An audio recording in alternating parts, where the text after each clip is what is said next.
let's practice silence and solitude. See if we can actually grow in the kingdom of God. Let's learn how.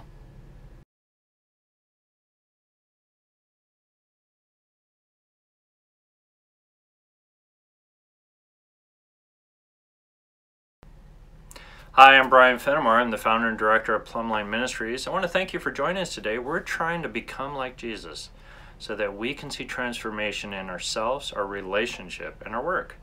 Hey, thanks for joining me today. We're going to talk about biblical silence and solitude. Now, why? Well, in the kingdom of God, you have the Bible, the prophets, and Jesus talking to us about values that come from the kingdom of God.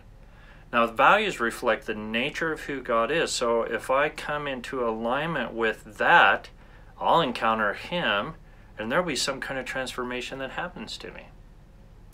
Now, do you live in a world where there's so much distraction and so much noise, you couldn't recognize God being near you if you wanted to? I think the Bible understands chaos and tries to present a lifestyle of rest. Rest is the way that we create the heart to connect with God. It's in a restful place that I can really listen and pay attention when someone is talking to me. So the Bible comes to us and says there's a value called silence and solitude, getting away from everything. Now, as we've looked at this, we've said, should I let go of the system of the world for a while so that I can connect with the kingdom of God? My answer has always been yes. So let's see how the Bible actually talks about this. It tells us this, that in Matthew chapter 4, verse 1, it says, now Jesus had actually been baptized. It says, then Jesus was led by the Spirit into the wilderness to be tempted by the devil. And it says that he went there in silence and solitude. Now that whole idea was he was fasting, he was gaining strength, but he was doing it by himself, connecting with the reality of the supernatural. That's our goal.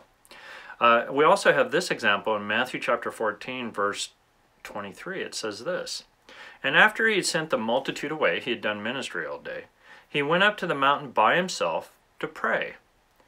And when it was evening, he was there alone. Now, isn't that interesting? He had spent a whole day of serving people, and now he goes off by himself. Why? Why do I want silence and solitude? Well, I think silence creates inside of us an ability to turn off all the noise from the outside.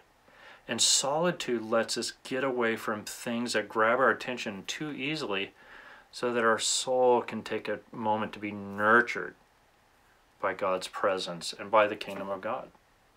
When you and I begin to practice these things, which I've covered in other videos, study, silence, solitude, fasting, meditation, prayer, all of those things create inside of me a fortification in me that I can't get by just practicing one and excluding the others.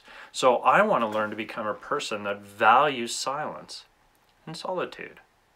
I don't do it to try to be religious, and I don't do it to try to prove anything. I realize that there's a greater thing than just talking and being stimulated all the time. There's another kingdom that's calling you, but you have to be quiet to hear it. Some of the most profound things happen to us when we learn to stop talking and learn to listen. So my question for you today is, do you want to grow in silence and solitude? I believe you'll enjoy the benefits. Now, as we take our time to go on this adventure of learning these things, I want to always remind you, we have all kinds of free resources. If you're interested to go a little bit deeper in this, look at our resources and our links below. We'll be more than happy to point you to some things that'll help you. Thanks for joining us today, and we'll see you next time. Please consider to become a partner of Plumbline. Go to our website and sign up today so that Plumbline can move forward with the message that the Lord has given us. Our goal is to become like Jesus so that we can see transformation in our relationships, our family, and the work that God has given us. Thanks for joining us. We'll see you next time.